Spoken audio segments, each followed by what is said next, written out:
الحمد لله نحمده ونستعينه ونستغفره ونؤمن به ونتوكل عليه ونعوذ بالله من شرور أنفسنا ومن سيئات أعمالنا من يهده الله فلا مضل له ومن يضلله فلا هادي له ونشهد أن لا إله إلا الله وحده لا شريك له ونشهد أن سيدنا وسندنا ومولانا محمدا عبده ورسوله أرسله الله تعالى إلى كافة للناس بشيرا ونذيرا وداعيا إلى الله بإذنه وسراجا منيرا أما بعد قال رسول الله صلى الله عليه وسلم عن أبي هريرة رضي الله تعالى عنه أن رسول الله صلى الله عليه وسلم قال بادروا بالأعمال الصالحة فتكون فتن كقطع الليل المظلم يصبح الرجل مؤمنا ويمسي كافرا ويمسي مؤمنا ويصبح كافرا يبيع دينه بعرض من الدنيا. وعن أبي هريرة رضي الله تعالى عنه قال جاء رجل إلى النبي صلى الله عليه وسلم قال يا رسول الله أي الصدقة أعظم أجرا؟ قال أن تصدق وأنت صحيح شحيح تخشى الفقر وتأمل الغنى ولا تمهل حتى إذا بلغت الحلقوم قلت لفلان كذا ولفلان كذا وقد كان لفلان أو كما قال عليه الصلاة والسلام. بزرگان محترم اور میرا عزیز ساتھیوں، گزشتہ جو میری آخری بات ہوئی تھی اس میں نے ایک آیت کریمہ تلاوت کی تھی وَسَارِعُوا إِلَى مَغْفِرَةٍ مِّن رَّبِّكُمْ وَجَنَّةٍ عَرْضُهَا السَّمَاوَاتُ وَالْأَرْضُ أُعِدَّتْ لِلْمُتَّقِينَ کہ اللہ کی مغفرت کی طرف دوڑو. اسی سلسلے کی چند باتیں، چند احادیث تھی جو باقی تھی تو میں نے سوچا اسی مضمون کو آگے بڑھا لوں. اس میں جو آخری حدیث بخاری شریف کی جو میں نے آخر میں بتائی تھی کہ لو کان لابن آدم وادیا من ذهب احب ان یکون له وادیا، کہ ابن آدم کے لیے اگر سونے کی ایک وادی ہو جائے، یعنی مال اتنا جمع ہو جائے کہ سونے کی ایک وادی ہو جائے تو وہ دوسری کی تمنا کرے گا. احب ان یکون له وادیا، اور دو ہو جائے گی تو تین کی خواہش کرے گا، تین ہو جائے گی تو چار کی خواہش کرے گا، چار ہو جائے گی تو پانچ کی خواہش کرے گا، پانچ ہو جائے گی تو چھ کی، اسی طرح سات تک ذکر فرمایا. اور پھر فرمایا اللہ کے نبی صلی اللہ علیہ وسلم نے کہ انسان کے پیٹ کو بھرنے والی تو قبر کی مٹی ہی ہے. تو بات اس پر چل رہی تھی اور آخر میں یہ بات بھی تھی کہ ہم دنیا کے معاملے میں ہم اپنے سے کمتر لوگوں کو ہم دیکھیں، اپنے سے نیچے والوں کو دیکھیں، اور دین کے معاملے میں اپنے سے اوپر والے کو دیکھیں. تو یہ حدیث جو میں نے آپ حضرات کے سامنے تلاوت کی ہے اس میں بھی اللہ کے نبی صلی اللہ علیہ وسلم اعمال صالحہ کی طرف دوڑنے کا حکم فرما رہے ہیں. بادروا بالاعمال الصالحہ فتکون فتن، کہ عنقریب بہت سارے فتنے پیدا ہو جائیں گے. كقطع اللیل المظلم، اندھیری رات کے، سخت اندھیری رات کے ٹکڑے کی طرح.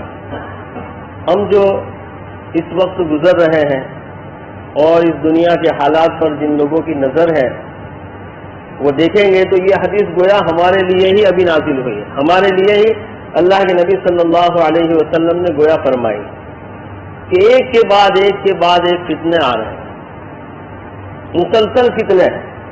ابھی ہمارا کوئی مسئلہ حل نہیں ہوا دوسرا کھڑا ہو جاتا ہے حکومت کی طرف سے، یا ہمارے پرسنل معاملے میں بھی کہ ہمارے بہت سارے کام ہوتے ہیں، ابھی ایک کام ہمارا پورا نہیں ہوتا ہے، چار کام اور آ کر کھڑے ہو جاتے ہیں. تو نیک اعمال کے لیے ہمیں جلدی کرنی چاہیے، اس کے لیے ہمیں انتظار نہیں کرنا چاہیے. یہ آتی ہے شیطان ہمیں ڈالتا ہے کہ ابھی تو جوان ہے، ابھی تو بہت عمر تمہاری باقی ہے، بڑھاپے کا وقت آئے گا اس وقت عمل کر لیں گے.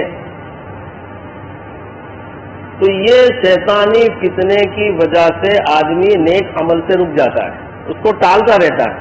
اور یہ ٹالنے کی جو عادت ہے یہ بہت سخت ہے، بہت بری عادت ہے، سخت بری عادت ہے. تو اللہ کے نبی صلی اللہ علیہ وسلم نے صحابہ کو اور تمام قیامت تک کے مسلمانوں کو اس بات پر ابھارا ہے کہ وہ نیک کام میں جلدی کرے اور جلدی سے اس کو پورا کر لے. یہ حدیث میں اللہ کے نبی صلی اللہ علیہ وسلم فرما رہے ہیں کہ ایسے ایسے فتنے آئیں گے. اب چھوٹے موٹے فتنے تو ہم سمجھے چلو کہ جس سے ہمارا دنیاوی کچھ نقصان ہو رہا ہے, ہماری تجارتوں کا نقصان ہو رہا ہے. یہاں تو اللہ کے نبی صلی اللہ علیہ وسلم فرماتے ہیں کہ یصبح الرجل مؤمنا, کہ آدمی صبح کرے گا مومن ہونے کی حالت میں, ویمسی کافرا, اور وہی آدمی جس نے صبح کی تھی مومن ہونے کی حالت میں وہ شام کو کافر ہو جائے گا. ویمسی مؤمنا ویصبح کافرا, اور شام کو مومن ہوگا اور صبح اٹھے گا تو ایسا فتنہ ہوگا کہ وہ کافر ہو جائے گا. اب اس کی مثال ہر آدمی سوچ سکتا ہے, ہر آدمی سمجھ سکتا ہے. ہم لوگ دنیا کی معمولی فائدے کے بدلے میں اپنے دین کو ہم لوگ بیچ دیتے ہیں. اللہ کے نبی صلی اللہ علیہ وسلم فرماتے ہیں آگے یبیع دینہ بعرض من الدنیا, کہ اپنے دین کو وہ آدمی وہ مسلمان بیچ دے گا دنیا کے تھوڑے سے فائدے کے لیے. بعرض من الدنیا, ایک دم کم سے کم دنیا کا جو فائدہ اس کو حاصل ہوگا اس کے بدلے میں وہ اپنے ایمان کو بیچ دے گا اور وہ کافر ہو جائے گا. ہم غور کریں تو ہمارے بہت سارے معاملات ایسے ہیں, ہمارے نوجوانوں کے بہت سارے الفاظ ایسے ہیں کہ وہ کافر ہو جاتے ہیں. میں کسی کو فتویٰ نہیں دیتا ہوں, لیکن جب ہم سنتے ہیں ایسے الفاظ, ابھی ایک بچے نے سنایا کہ ایک لڑکا, اب تجارت پیسہ ہر ایک کی, ہماری ہم سب کی دوڑ دنیا کی طرف ہے, صبح سے شام ہماری فکر دنیا کی ہے. تو کہا کہ اب تو مولانا اب تو ایسا ہے کہ جب تک حرام مطلب میں آڑے ٹیڑے کام نہیں کرو وہاں سے پیسہ نہیں کما سکتے. یہ اسلام سے خارج ہونے کی بات. ہاں آپ کسی مفتی سے پوچھ لو, یعنی گویا کہ ہم اللہ کے نبی صلی اللہ علیہ وسلم کے حکم کی خلاف ورزی کریں. قرآن میں آپ کو ہزاروں آیت ایسی مل جائے گی, اطیعوا اللہ واطیعوا الرسول, کہ اللہ اور اس کے رسول کی اطاعت کرو, اور جس نے اطاعت نہیں کی وہ کیا ہو گیا, کافر ہو گیا. الفاظ ہے قرآن کے الفاظ ہے, میں اپنے الفاظ نہیں کہہ رہا ہوں. تو ایسے بہت سارے معاملات ہیں کہ جس کی وجہ سے ایک چھوٹے سے دنیا کے فائدے کے لیے انسان اپنے ایمان کو بیچ دیتا ہے. جیسے ایک آدمی تاجر ہے, دکان پر گیا, وہ ایک گراہک آیا, گراہک سے بات چیت ہو رہی ہے, بھاؤ تال ہو رہا ہے. اب اس نے دیکھا ہے کہ اس میں اگر میں دینی معاملہ اختیار کروں گا اور اسلامی معاملہ اختیار کروں گا تو مجھے نقصان ہو جائے گا, اور تھوڑا سا جھوٹ بول کر, تھوڑا سا ملاوٹ کر کر, تھوڑی سی گڑبڑی کر کر اگر یہ میں مال بیچ دوں گا تو مجھے دنیا کا نفع حاصل ہو جائے گا. اور شیطان ڈالتا ہے کہ ابھی کر لے نا, ابھی کر لے, ابھی تو بعد میں دین کا معاملہ تو بعد کا ہے, موت آئے گی, قبر میں جائے گا, اللہ کے وہاں جائے گا, حساب کتاب ہوگا, وہ جب ہوگا. ابھی تو مولانا ابھی تو یہ کر لو, ابھی تو پیسہ کسی بھی طرح بنا لو. تو اگر اس نے یہ معاملہ کیا اور اس طرح کیا تو اس نے گویا اپنے دین کو بیچ دیا. یبیع دینہ بعرض من الدنیا. اور اس حدیث کی نظر سے اور اس حدیث کے مطابق وہ آدمی ایمان سے خارج ہو گئے. بہت چھوٹی چھوٹی مثال ہے, میں بہت غور کرتا ہوں اس کے بارے میں. ایک گاڑی رکھی ہے پارکنگ میں, بہت ساری گاڑیاں ہیں. اب گاڑی کے لیے آدمی کپڑا پوچھنے کا رکھتا ہے, بہت سارے لوگ رکھتے ہیں کپڑے گاڑی پوچھنے کے لیے. اپنی گاڑی کے لیے میں بھی رکھتا ہوں ایسا کپڑا کہ آدمی جب آفس میں سے نکلا یا اپنی دکان سے نکلا, کہیں سے نکلا, تو وہ کپڑا لیتا ہے اور اس کو پوچھ کے پھر چلا جاتا ہے. اب ایک آدمی آیا, اس نے دوسرے کی گاڑی کا کپڑا لے لیا, اپنی گاڑی پوچھی اور اپنی گاڑی میں رکھ کے نکل گیا.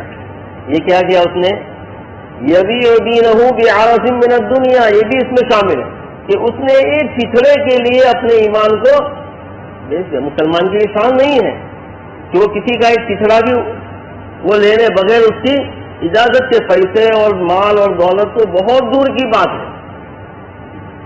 تو یہ جو حدیث آپ حضرات کے سامنے جو تلاوت کی ہے, اس میں اللہ کے نبی صلی اللہ علیہ وسلم فرما رہے ہیں کہ آدمی صبح کو مومن ہوگا اور اس کے ایسے فتنے کی وجہ سے, ایسے فتنے کا دور ہے کہ اس کی وجہ سے شام کو وہ کافر ہو جائے گا, ایمان سے خارج ہو جائے گا, اور شام کو مومن ہوگا اور صبح اٹھے گا اس حال میں کہ وہ کافر ہو جائے گا. اور ہر ایک آدمی کی دوڑ اب دنیا کی طرف ایسی ہے. اب یہ پڑوس میں جو ابھی حالات آئے ہیں، لوگ بھاگ رہے ہیں، ملک کو چھوڑ کر بھاگ رہے ہیں. یعنی اسلام ہم اب مسلمانوں کو بھی شریعت کا نافذ ہونا اور شریعت پر چلنا یہ مسلمانوں کو پسند ہی نہیں ہے. ہاں آپ غور کرو، پسند نہیں ہے. یعنی دنیا کے تھوڑے سے فائدے کے لیے آدمی امریکہ بھاگ رہا ہے، کینیڈا بھاگ رہا ہے، دوسرے ملکوں میں بھاگ رہا ہے. بھائی کون سا ظلم ہو رہا ہے آپ پر؟ شریعت کے احکام ہی تو نافذ ہو رہے ہیں. اس کو ہم نہیں سمجھ رہے. لوگوں نے اتنا غلط پرچار کیا ہے کہ جس کی وجہ سے ہم لوگ بھی ان کو برا سمجھتے ہیں. لیکن جب آپ ان کی تحقیق کریں گے اور ان کے معاملات میں آپ ڈیپ میں جائیں گے تو آپ کو پتا چلے گا کہ انہوں نے اللہ اور اللہ کے رسول کی اطاعت میں ہی اپنی زندگی کو کھپا دیا. تو ہم مسلمان عام وطن، ہمارے ملک کے حالات میں بھی بہت سارے جو کمزور مسلمان ہوتے ہیں وہ تھوڑی سی چیزوں کے لیے اسلام کو چھوڑ دیتے ہیں، اسلام سے منحرف ہو جاتے ہیں. تو یہ جو حدیث میں نے آپ حضرات کے سامنے تلاوت کی ہے، اور اس میں جو یہ معاملہ چل رہا ہے کہ ہم نیکی کی طرف دوڑیں اور برائیوں سے بچیں اور نیکی میں جلدی کریں. ڈاکٹر عبدالحی صاحب رحمۃ اللہ علیہ فرماتے ہیں، اصل میں جب ہم کسی کام کا ارادہ کرتے ہیں نیک کام کا تو شیطان ہمیں روکتا ہے.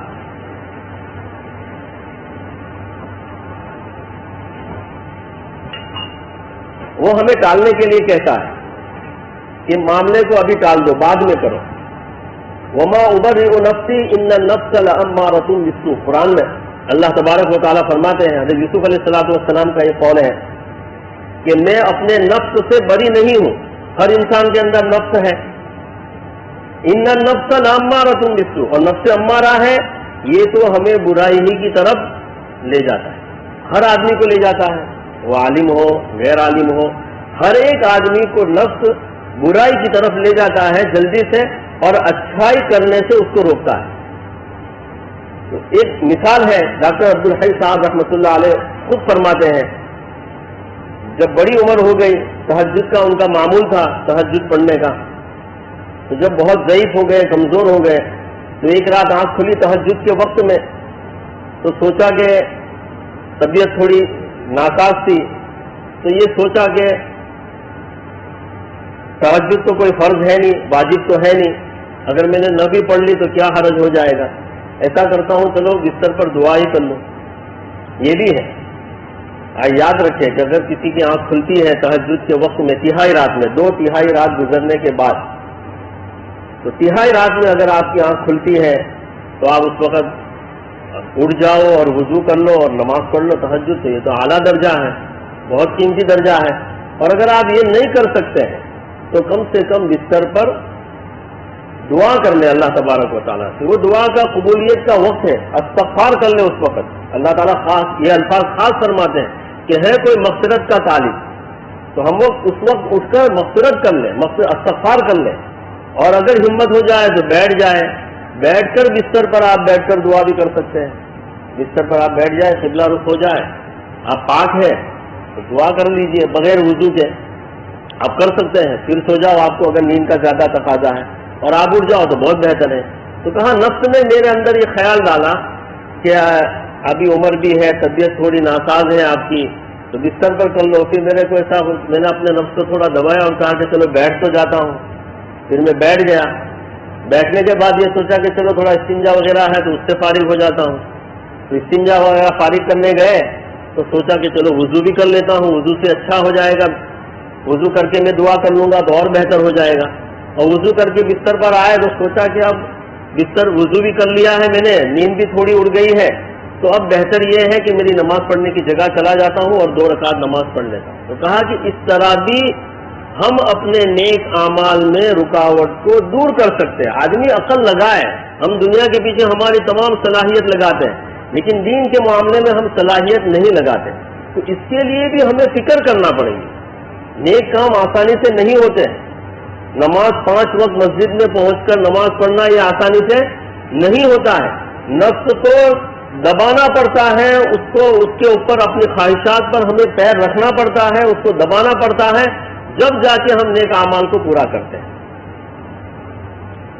تو یہ جو میں نے حدیث تلاوت کی ہے، ایک حدیث جناب نبی کریم صلی اللہ علیہ وسلم کی اور ہے، اس میں حضرت ابو ہریرہ رضی اللہ تعالی عنہ ہی سے ہے، اس میں ہے بادروا بالاعمال الصالحہ قبل سبع، الفاظ اس کے ادھر ادھر ہے، او کما قال علیہ الصلاۃ والسلام، کہ 7 چیزوں کے آنے سے پہلے نیک اعمال کو کر لیا کرو۔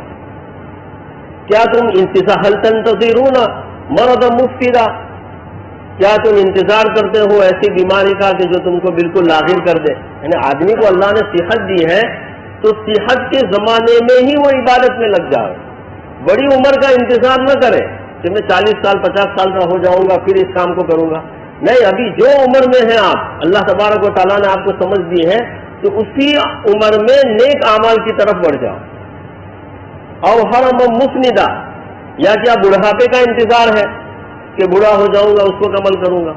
اس وقت بھی آدمی کمزور ہو جاتا ہے، اچھی طرح عبادت نہیں کر پاتا ہے، اور عام متن یہ ہوتا ہے کہ بوڑھے ہونے کے بعد آدمی کسی کام کا نہیں رہتا ہے، تو وہ پھر مسجدوں میں اور عبادتوں میں لگ جاتے ہیں۔ لیکن اللہ کے نبی صلی اللہ علیہ وسلم نے عرش کے سائے میں اس جوان کی بات کی ہے جو جوانی میں اللہ کی عبادت کرے۔ تو معلوم ہوا کہ بڑھاپے کی عبادت سے جوانی کی عبادت بہتر ہے، بڑھاپے کے سجدے سے جوانی کا سجدہ بہت بہتر ہے۔ اس کا مطلب یہ نہیں ہے کہ بڑھاپے میں بھائی کوئی عمل نہ کرے، نہیں، بڑھاپا بھی بوڑھوں کو تو بلکہ اور زیادہ رہنا چاہیے کہ اب وقت ہمیں معلوم ہی نہیں ہے کہ کب ہمارا وقت آ جائے گا، وہ ہمیشہ استغفار میں اور اللہ سے معافی میں، گناہوں کی تلافی میں اپنے آپ کو جتنا وقت ملے، بلکہ اپنے اگر فارغ ہے تو اپنے پورے وقت کو اسی میں لگا دے، وہ اب دنیا کی طرف زیادہ متوجہ نہ رہے۔ اسی طرح ہے او غنی مطغیہ، کہ کوئی آدمی ایسا سوچتا ہے کہ ابھی تھوڑا میں غریب ہوں، تھوڑی محنت کر لوں، تھوڑا مال آ جائے گا پھر عبادت کروں گا۔ فرمایا نہیں، مال آنے کی وجہ سے بھی بہت سے لوگ دین سے دور ہو جاتے ہیں۔ آپ کو بلساڑ میں بہت ساری ایسی مثال ملے گی کہ جو بیچارے غریب تھے، اللہ والے تھے، دین کے اوپر چلتے تھے، ان کی عورتیں برقع پہنتی تھی، مال آنے کے بعد دین سے دور ہو گیا، ان کی عورتوں کے برقعے بھی اتر گئے، میں نے خود دیکھا ہے۔ اللہ ہماری حفاظت فرمائے، یعنی ہمارے بھی نہیں ہے تو مجھے بھی بہت مرتبہ ایسا ہوتا ہے کہ اللہ مجھے فارغ کر دے دنیاوی کاموں سے، اور اللہ تعالیٰ ایسے کچھ اسباب پیدا کر دے کہ میں دین کے لیے فارغ ہو جاؤں۔ ہاں، فراغت بہت بڑی چیز ہے، دنیاوی اعتبار سے فارغ ہونا یہ بہت بڑی چیز ہے۔ اللہ کے نبی صلی اللہ علیہ وسلم نے اس کے لیے بشارت بھی دی ہے کہ اللہ نے اگر کسی کے لیے ایسا معاملہ کر دیا ہے اور وہ دنیاوی کمائی سے فارغ ہو چکا ہے، اس کی ضرورتیں پوری ہو رہی ہیں اور وہ دین کے کام میں لگا رہا ہے اپنے وقت کو، تو وہ بہت اعلیٰ درجے پر ہے۔ اسی لیے حضرت ابوبکر صدیق رضی اللہ تعالی عنہ کو جب خلیفہ بنایا گیا، جب بیعت ہو گئی اور خلافت کا جب پہلا دن آیا ان کا، تو انہوں نے تو اپنی گٹھڑی لی، اپنے کپڑے کی تجارت کا کام تھا ان کا، انہوں نے اپنی کپڑے کی گٹھڑی لی اور کندھے پہ ڈالی اور چلے بازار میں بیچنے کے لیے۔ تو حضرت عمر رضی اللہ تعالی عنہ کی فراست تھی، حضرت عمر نے کہا کہ آپ کہاں تشریف لے جا رہے ہیں؟ آپ تو امیر المومنین ہیں، آپ تو خلیفۃ المومنین ہیں، اللہ کے نبی صلی اللہ علیہ وسلم کے خلیفہ ہے اور آپ کی ذمہ داری ہے، آپ بازار کہاں جا رہے ہیں؟ تو کہا کہ کیا میرے بال بچے، میری اولاد کی میں فکر نہیں کروں؟ یہاں ایک بات میں یہ بھی بتا دیتا ہوں کہ یہ الفاظ کا استعمال کرنا ایمان سے خارج نہیں ہے۔ آج ہمارے بہت حضرات اس کو برا مانتے ہیں۔ آپ پڑھ لو کتابوں میں، حیات الصحابہ میں بھی یہ واقعہ ہے کہ حضرت ابوبکر کے الفاظ یہ تھے، یعنی اسباب کو دنیا حاصل کرنے کے لیے، میں اس سے نتیجہ نکالتا ہوں کہ دنیا حاصل کرنے کے لیے اسباب کو اختیار کرنا ضروری ہے۔ ہم غلو کرتے ہیں، حد تجاوزی کرتے ہیں کہ کہاں چھوڑ دو سب، اسلام ایسا کبھی نہیں کہتا۔ تو حضرت ابوبکر صدیق رضی اللہ تعالی عنہ کے جو الفاظ ہیں آپ دیکھ لو کتابوں میں، انہوں نے فرمایا کہ میرے بال بچوں کو کون پالے گا، یہ الفاظ ہے۔ تو کیا ان کا ایمان اتنا مضبوط نہیں تھا اللہ پر؟ نہیں، وہ بات نہیں ہے۔ ایمان میں حضور پاک صلی اللہ علیہ وسلم کے بعد سب سے اعلیٰ درجے پہ حضرت ابوبکر صدیق رضی اللہ تعالیٰ، بلکہ تمام انبیاء کے بعد سب سے اعلیٰ درجے پر حضرت ابوبکر صدیق رضی اللہ تعالیٰ عنہ ہے۔ لیکن حضرت عمر نے پھر فرمایا کہ آپ رک جاؤ، آپ کے لیے ہم بیت المال میں سے طے کرتے ہیں کہ آپ کی اپنے گھر والوں کی کتنی ضرورت ہے، کتنی کم سے کم مقدار میں آپ کا گھر چل جائے گا اس کو ہم بیت المال سے طے کر لیں گے، آپ اب تجارت بند کر دو، آپ کو تجارت نہیں کرنی ہے۔ اور پھر حضرت عمر رضی اللہ تعالیٰ عنہ نے ان کا وہاں سے وظیفہ طے کیا، اس کے بعد حضرت ابوبکر صدیق رضی اللہ تعالیٰ عنہ ملا۔ تو یہ مال، بعض مرتبہ مال جو میں کہہ رہا تھا کہ مال آنے کی وجہ سے بھی آدمی تو مال کا انتظار نہ کرے، مالدار ہونے کا انتظار نہ کرے کہ میرے پاس بہت سارا مال آ جائے گا، سب میں اللہ کے دین کی خدمت کروں گا، سب میں زیادہ نمازیں پڑھوں گا، سب میں اللہ کے راستے میں وقت لگاؤں گا۔ ایسا بھی نہیں، جب آپ کے پاس موقع ہے اسی وقت آپ نیک کام کے اندر شروع ہو جائے اور نیک کاموں میں لگ جائے، اللہ کی اطاعت میں اور اللہ کے رسول کی اطاعت میں۔ ابھی جو جس حال میں اللہ نے ہم کو رکھا ہے اسی حال میں ہم ان کاموں میں لگ جائیں۔ اسی طرح ہے ابھی دجال، کیا تم کو انتظار ہے دجال کے آنے کا کہ وہ آئے گا، یعنی وقت گزر جائے گا، بہت سارے فتنے آئیں گے، اس وقت نیک اعمال کریں گے۔ ابھی والساعۃ ادھیٰ وامر، اس پر یہ حدیث ختم ہوتی ہے۔ تو کیا قیامت کا انتظار ہے تمہیں کہ قیامت قریب آ جائے گی، اس وقت ہم نیک بن جائیں گے؟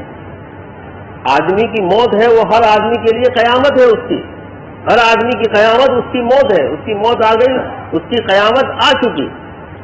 تو یہ جو حدیث میں نے آپ حضرات کے سامنے تلاوت کی، اس کا مقصد اور نچوڑ یہ نکلتا ہے کہ نیک اعمال میں ہم جلدی کریں، اس کو ٹال مٹول کر ہم اس کو ٹالیں نہ جب بھی۔ اسی طرح صدقے کے بارے میں ہے کہ میں نے جو حدیث تلاوت کی اس میں صدقے کے بارے میں ہے، صحابی نے دریافت فرمایا کہ سب سے اونچا صدقہ کون سا ہے؟ ایو صدقۃ اعظم یا رسول اللہ صلی اللہ علیہ وسلم۔ تو اللہ کے نبی نے فرمایا کہ تو ایسے وقت میں صدقہ کرے کہ جب تو تندرست ہو، اور شہی دوسرا ایک لفظ ہے کہ تجھے مال کی محبت بھی ہو، یعنی بخل کی طرف بھی ہو، تجھے مال کی محبت بھی ہے اور تجھے معلوم بھی ہے کہ مال ایسے ہی ضائع کرنے کی چیز نہیں ہے، مال کی محبت بھی ہے، تجھے فکر بھی ہے کہ یہ مال ایسے ہی کسی کو صدقہ نہیں کر دوں میں، اور یہ بھی ڈر ہے کہ مال لینے کی وجہ سے میں فقیر ہو جاؤں، میرے پاس مال کم ہو جائے گا۔ ایسے وقت میں اگر آدمی صدقہ کرتا ہے تو وہ صدقہ سب سے اعلیٰ درجے کا ہے۔ تو یہ چند باتیں تھی جو میں نے آپ حضرات کے سامنے تلاوت کر دی، بتا دی۔ اللہ تبارک و تعالی ہمیں ان باتوں پر عمل کرنے کی توفیق عطا فرمائے۔ اب دو باتیں اور میں مختصر عرض کر دوں جو میرے ذہن میں تھی۔ ایک یہ جمعہ کا دن ہے، ہمارے شہر میں جمعہ کے دن کے بارے میں اکثر دیکھتا ہوں کہ لوگ مسجدوں میں جلدی نہیں آتے، جمعہ کا خصوصی طور پر اہتمام کریں۔ میں نے کیرلا والوں کو دیکھا ہے کہ وہ جمعہ کے دن اپنی تجارت صبح شروع نہیں کرتے، وہ جمعہ کے بعد ہی شروع کرتے ہیں، یعنی صبح سے جمعہ کی تیاری میں رہتے ہیں۔ اور ہمارے یہاں ماحول یہ ہے کہ جب تک امام خطبے کے لیے نہیں آتا وہاں تک مجمع نہیں آتا ہے، یعنی بالکل آخری وقت میں۔ اور ایک مسئلہ آپ کو بتا دوں کہ جمعہ کے دن اذان کے بعد تجارت حرام ہے۔ اب یہ مفتیان کرام سے آپ معلوم کر لو کہ کون سی اذان کے بعد تجارت حرام ہے۔ دنیا کا کوئی کام بھی آپ کے لیے جائز نہیں ہے۔ آپ سفر میں ہیں تو بات الگ ہے، کیونکہ مسافر پر جمعہ نہیں ہے، میں مسافر کی بات نہیں کرتا ہوں، لیکن جو مقام پر ہے تو جمعہ کے دن اب اگر ہم غور کریں گے، میں فتویٰ نہیں دیتا ہوں، ہم غور کریں گے تو معلوم ہوگا کہ دوسری اذان کے بعد تو خطبہ شروع ہو جاتا ہے۔ تو معلوم ہوا کہ پہلی اذان، یعنی جو پہلی اذان ہمارے مائک میں ہوتی ہے، اللہ اکبر کے ساتھ ہی ہماری تجارت حرام ہو گئے جب تک جمعہ کی نماز پوری نہ ہو جائے۔ اس میں بھی بہت کوتاہی ہے، بلکہ بہت سے لوگ تو اتنا احتیاط کرتے ہیں کہ اپنا مکان بن رہا ہے تو انہوں نے کہہ دیا ہے جمعہ کے دن، وہ کہہ دیتے ہیں کہ بھائی 12:30 پونے 1 کو اذان ہو جاتی ہے، 12:30 سے پونے 1 کے بعد میرے گھر کا کام آپ کو نہیں کرنا ہے، چھٹی آج، جب تک جمعہ کی نماز نہ ہو جائے۔ یاد رکھو، ہمارے دوسرے کا اس کا مطلب یہ نہیں ہے کہ میرے پاس غیر مسلم کاریگر ہے تو میں دکان کھلی رکھ دوں اور میں کہوں کہ غیر مسلم کر رہا ہے، مسلمان تھوڑی ہے وہ۔ نہیں، تجارت تو آپ کی ہو رہی ہے، جوڑ تو آپ کا ہے اس کے ساتھ۔ آپ بہت سے لوگ عورتوں کو بٹھا لیتے ہیں اور مرد مسجد میں آ جاتے ہیں دکانوں پر، وہ بھی حرام ہے۔ تو جمعہ کا اہتمام ہم اس طرح کریں کہ کم سے کم ہم آدھا گھنٹے پہلے مسجد میں آ جائیں، فکر کریں۔ جیسے یہ بات جو آئی ہے نا کہ اس کے لیے ہم کو نفس کو کچلنا پڑے گا، کم سے کم میں ایسا سمجھتا ہوں کہ 12:30 آخری وقت ہے کہ ہم مسجد میں داخل ہو جائیں اور سورہ کہف پڑھ لیں، سورہ کہف کی جو فضیلت ہے اس میں سب سے بڑی فضیلت یہ ہے کہ دجال کے فتنے سے وہ آدمی محفوظ رہے گا. اللہ تعالیٰ اس کو دجال کے فتنے سے محفوظ رکھیں گے. اور ہم جس دور میں گزر رہے ہیں اس وقت دجالی فتنے عام ہیں. تو ہم ہر جمعہ کو سورہ کہف پڑھ لیں جو 16ویں پارے میں ہے. سورہ کہف پڑھنے میں 20-25 منٹ لگتی ہے, تو آپ 12:30 کو آ جاتے ہیں یا 12:15 کو مسجد میں آ جاتے ہیں. اس کے لیے آپ کو صبح سے اہتمام کرنا پڑے گا. کم سے کم آپ کو 10-11 بجے سے اس کی تیاری کرنا پڑے گا. اور جو بیچارے سروس والے ہیں تو وہ تو معذور سمجھتا ہوں میں, ان کو چھٹی نہیں ملتی ہے اتنی جلدی, لیکن وہ بھی پہلی اذان سے پہلے آنے کی کوشش کرے. اور جو تاجر حضرات ہیں جو فارغ ہیں ان کے لیے تو یہ ضروری ہے کہ وہ صبح سے اس کی تیاری کر لیں اور صبح سے آ جائیں. ایک معاملہ تو یہ ہے جمعہ کا. اور ایک چیز جو ابھی ہمارے یہاں چل رہی ہے, ایک بڑا جو فتنہ ہے جس کو یہ لوگ بہت زیادہ اٹھا رہے ہیں, لو جہاد والا. تو میرے ذہن میں بہت سالوں سے یہ بات ہے اور بہت مرتبہ ایسے لوگ آئے ہیں ہمارے پاس کہ بھائی مولانا میں یہ لڑکی کے ساتھ ہندو کو لے کے آیا ہوں اور میں اس کے ساتھ شادی کرنا چاہتا ہوں. یہ ہے تو میں کہتا ہوں کہ بھائی مسلمان میں لڑکی نہیں ملی آپ کو.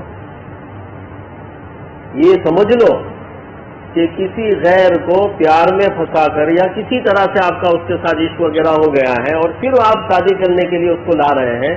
اس کو مذہب اسلام سے کوئی محبت نہیں ہے, یہ ثواب کا کام نہیں ہے. اللہ کی قسم کھا کر میں کہہ دیتا ہوں کہ یہ ثواب کا کام نہیں ہے. ہاں اگر اس کو اسلام سے محبت ہے, مرد ہے یا عورت ہے, اس کو اسلام سے محبت ہے, پہلے اس نے اسلام کو جانا ہے, اس کو معلوم ہے کہ اسلام صحیح مذہب ہے اور اسلام سچا ہے, اور اس کے بعد آپ کے ساتھ وہ آنے تیار ہے, تب آپ کو ثواب ملے. اب ایسی بے وقوفی کر رہے ہیں مسلمان اور ایسی جہالت کر رہے ہیں کہ ایسا سمجھتے ہیں کہ یہ اسلام کا بہت بڑا, ہم اسلام کی خدمت کر رہے ہیں. ارے تم اسلام کو نقصان پہنچا رہے ہیں. اور کیا مسلمانوں میں لڑکیاں نہیں ہیں؟ قرآن میں تو اللہ کے نبی صلی اللہ علیہ وسلم نے اور احادیث میں منع فرمایا ہے کافرہ سے شادی کرنے کے لیے. ہم کیسے ان کو لے کے آ جاتے ہیں؟ تو جب بھی ہمارے پاس اگر کوئی ایسا آتا ہے تو ہم فوراً منع کرتے ہیں کہ بھائی یہ اسلام میں آنے کا کوئی آپ کو کوئی ثواب کا یہ کام نہیں ہے, آپ یہ نہ سمجھو. بلکہ میں نے دیکھا ہے بلساڑ میں ایسے لوگ ہیں جنہوں نے ایسی شادیاں کی, ان کے نطفے سے اولاد پیدا ہوئی اور وہ اولاد غیر مسلم. اب اللہ کے وہاں وہ کیا جواب دے گا سوچو آپ.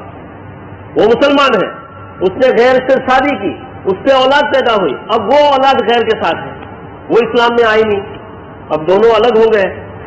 اب یہ اللہ کے وہاں کیا جواب دے گا؟ میں اس کو ڈراتا ہوں کہ تو اللہ کے وہاں توبہ کر, استغفار کر, کہ اللہ کے یہاں تو کیا جواب دے گا.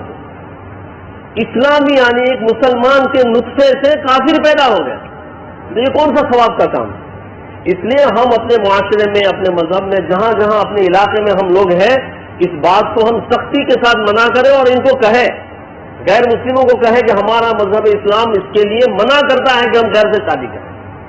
ہاں وہ اپنی مرضی سے قانون کے مطابق وہ آ سکتی ہے, وہ لڑکا ہے تو وہ بھی آ سکتا ہے, وہ کورٹ میں عرضی کر دے کہ میں مذہب تبدیل کرتا ہوں, وہ سب ہو جائے اور وہ اسلام کو جان لے, پہچان لے, سمجھ لے, اس کے بعد اگر وہ آ رہا ہے تو آپ کر سکتے ہیں. اس میں آپ کو قانونی بھی کوئی رکاوٹ نہیں ہے. تو یہ بات بھی بہت چل رہی تھی تو میرے ذہن میں یہ بات آئی. اللہ تعالی ہم سب مسلمانوں کی حفاظت فرمائے اور ایسی باتوں سے بھی اللہ ہمیں بچائے, اور حضور پاک صلی اللہ علیہ وسلم کی اور اللہ تبارک و تعالیٰ کی ہمیں پوری اطاعت کرنے کی توفیق عطا فرمائے. وما توفیقی الا باللہ.